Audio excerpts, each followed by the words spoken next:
Big data यो शब्द त जताततै सुनिन्छ होइन त? तर साँच्चै यसको मतलब के हो? आज हामी यही कुराको गहिराईमा पुग्नेछौँ। हेरौँ न त हाम्रो डिजिटल संसारलाई यसले कसरी हल्लाइरहेको छ। ल सुरु गरिहालौँ। एकछिन सोच्नुहोस् त, जब हामी अनलाइन केही किनमेल गर्छौं, हामीले किनेको सामान मात्रै होइन, हामीले के हेर्यौं, कहाँ कहाँ क्लिक गर्यौं, कति बेर एउटा पेजमा बस्यौं, यी सबै कुराले जानकारी बनाइरहेको हुन्छ। हो, यो सबै डेटा हो, र यो त बिग डेटाको विशाल सागरको एक थोपा मात्र हो।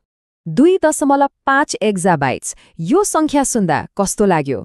यो भनेको हामीले हरेक दिन बनाउने डेटा हो। अब सोच्नुस्, यो कति धेरै होला?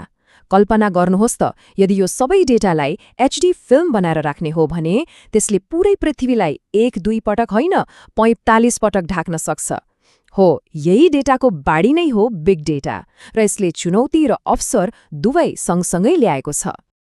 ल अब यो डेटाको बाढीबारे अलि गहिरिएर कुरा गरौँ। कुरा खालि धेरै डेटाको मात्र होइन, चुनौती त के हो भने यो डेटा कस्तो छ र कति छिटो आइरहेको छ भन्ने कुराले पुराना सिस्टमहरूलाई त पुरै घुँडा टेकाइदिएको छ। खासमा 3वटा कुराले यो डेटा विस्फोट गराएका हुन्। पहिलो त हाम्रो हातमा भएको मोबाइल। यसले हामी कहाँ छौं, के गर्दैछौं भनेर लगातार डेटा पठाइरहेको हुन्छ। दोस्रो, सोशल मिडिया, फोटो, भिडियो, मेसेजले भरिएको। अनि तेस्रो, क्लाउड कम्प्युटिङ, जसले यो सबै डेटा राख्न र चलाउन एकदमै सजिलो बनाइदियो। बिग डेटालाई साँच्चै बुझ्नु छ भने एउटा एकदमै महत्त्वपूर्ण फ्रेमवर्क छ। विश्लेषकहरूले यसलाई डेटाका 5 भीहरू भन्छन्। यसले नै बिग डेटाको चुनौती के हो भनेर प्रश्न पार्छ। पहिलो भी हो भोल्युम, मतलब डेटाको आकार। र यहाँ हामी मेगाबाइट वा गिगाबाइटको कुरा गर्दै छैनौँ, त्यो त पुरानो जमानाको कुरा भयो। अब कुरा हुन्छ टेराबाइट र पेटाबाइटको। वालमार्ट जस्तो कम्पनीले त हरेक घण्टामा पेटाबाइट्स डेटा जम्मा गर्छ। हो, यही विशाल आकार नै बिग डेटाको पहिलो चिनारी हो। दोस्रो भी भेलोसिटी, अर्थात् गति। कहिलेकाहीँ त डेटा कति धेरै छ भन्दा पनि कति छिटो आइरहेको छ भन्ने कुरा महत्त्वपूर्ण हुन्छ। सोच्नुस् त, रियल टाइममा विश्लेषण गर्न सकियो भने कम्पनीहरूले कति छिटो निर्णय लिन सक्छन्। तेस्रो भी हो भेराइटी, मतलब विविधता। बिग डेटा भनेको सफा र चिटिक्क परेको टेबलमा मात्र आउँदैन। यो त email, video, social media post, audio जे पनि हुन सक्छ। यस्तो छरपष्ट डेटालाई पुरानो तरिकाको डेटाबेसमा त राख्नै सकिँदैन। यसले गर्दा विश्लेषण एकदमै जटिल बन्छ। चौथो भी भेरासिटी, अर्थात् डेटा कतिको भर पर्दो छ। यति धेरै ठाउँबाट आएको डेटा सधैँ सही र सफा हुन्छ भन्ने हुँदैन होइन र? त्यसैले विश्लेषण गर्नुभन्दा पहिले त्यो डेटा साँच्चै ठिक छ कि छैन भनेर जाँच्नु नै एउटा ठूलो टाउको दुखाइ हो। अनि अन्तिम तर सबैभन्दा महत्त्वपूर्ण भी भ्याल्यु। आखिर यत्रो झन्झट किन गर्ने? उद्देश्य एउटै हो, त्यो विशाल छडपष्ट डेटाको थुप्रोबाट कुनै काम लाग्ने मूल्यवान जानकारी निकाल्नु, जसले गर्दा राम्रो निर्णय लिन सकियोस्। त्यसो भए डेटाको यो नयाँ दुनियाँमा पुराना प्रविधिहरू किन फेल खाए त? आउनुहोस् एकछिन परम्परागत सिस्टमहरूको कमजोरीबारे कुरा गरौँ। ती किन आजको दिनमा काम नलाग्ने भए भनेर बुझौँ। फरक त आकाश पातालको छ। हेर्नुस्, पुरानो डेटा वेयरहाउस भनेको सफा संरक्षित डेटाको लागि मात्र बनाइएको थियो, अनि सबै डेटालाई एकै ठाउँमा जम्मा गरेर प्रोसेस गरिन्थ्यो। यो तरिका एकदमै ढिलो, महँगो र सीमित थियो। तर बिग डेटाको तरिका ठिक उल्टो छ।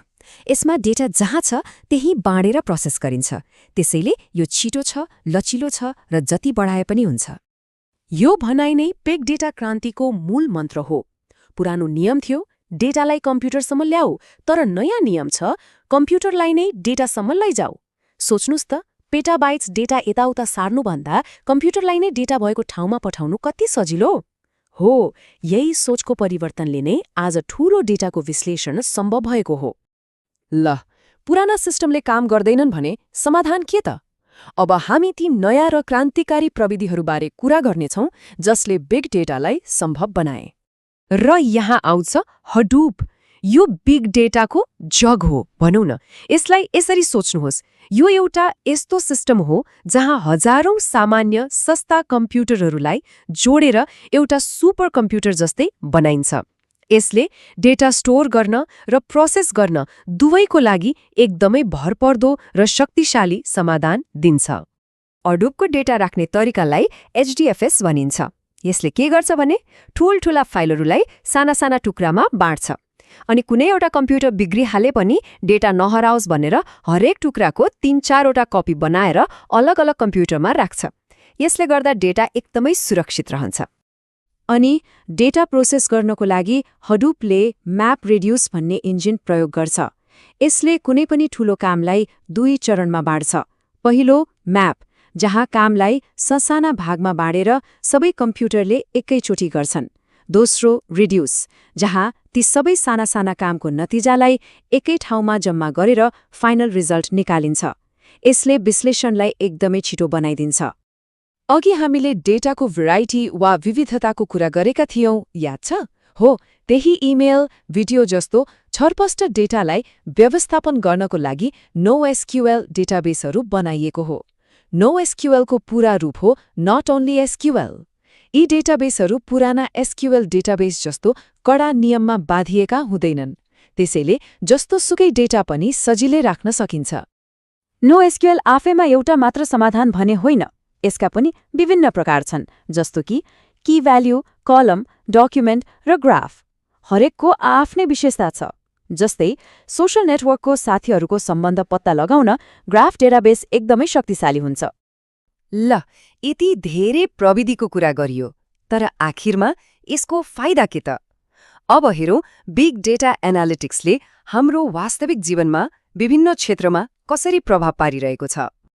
केही उदाहरणहरू हेरौँ है त। बीमा कम्पनीहरूले ठगी पत्ता लगाउन यसको प्रयोग गर्छन्, जसले गर्दा सही मान्छेले छिटो पैसा पाउँछन्।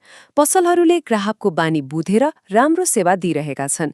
यति मात्र होइन, शहरहरूमा ट्राफिक जाम कम गर्न र आपतकालीन सेवाहरू छिटो बनाउन पनि बिग डेटा प्रयोग भइरहेको छ। भन्नुको मतलब यसले हरेक क्षेत्रमा अवसर ल्याएको छ। यो भनाइले बिग डेटाको एउटा एकदमै महत्त्वपूर्ण कुरा बताउँछ। यसले भन्छ, थोरै डेटामा जटिल फर्मुला लगाउनुभन्दा धेरै डेटामा साधारण फर्मुला लगाउँदा नतिजा राम्रो आउँछ। कहिलेकाहीँ जटिल आइडिया भन्दा पनि डेटाको विशाल मात्रा नै बढी शक्तिशाली हुन्छ। यहाँ क्वान्टिटीले नै क्वालिटी दिन्छ। अनि अन्त्यमा यो प्रविधिले एउटा ठूलो प्रश्न खडा गर्छ। हामीसँग अब जे पनि विश्लेषण गर्ने शक्ति छ, तर के हामी सही प्रश्नहरू सोधिरहेका छौं त? यो शक्तिलाई जिम्मेवारीपूर्वक कसरी प्रयोग गर्ने भन्ने नै सायद अबको सबैभन्दा ठूलो चुनौती हो। यही विचारसँगै आजको लागि यति नै। समय दिनुभएकोमा धेरै धेरै धन्यवाद।